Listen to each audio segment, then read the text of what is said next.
Everyone, welcome back to my channel. In today's video I will show you how to add a password to a Microsoft Word document so no one can open it without your permission. So let's get started. Firstly, go to search bar. Here you will type Word, tap to open it. Now click on any of the document you saved or create new one. Then in the left menu, now top left corner, click on File. In left menu, click on Info. Now the first one is protect document. Here you will see,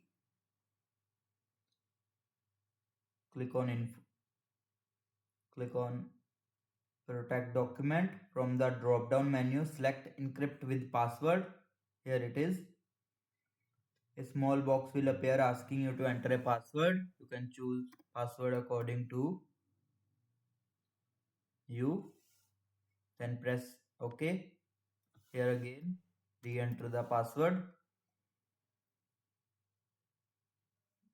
Again click on OK. That's it. Your document is now password protected. Don't forget to save the file.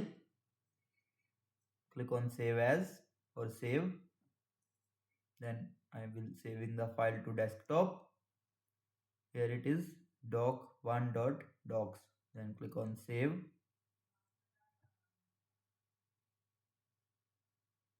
Now the file will be saved. We are closing this file.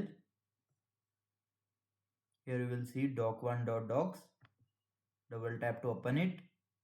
Now you will see enter password to open file. It will be asking the password. Enter the password. You will choose. Then press and OK. Here it is. You will see. Make sure you remember your password. If you forget it, Word cannot recover it for you. And that's it. If you found this video helpful, please like, share and subscribe for more easy tech tutorials. Thanks for watching.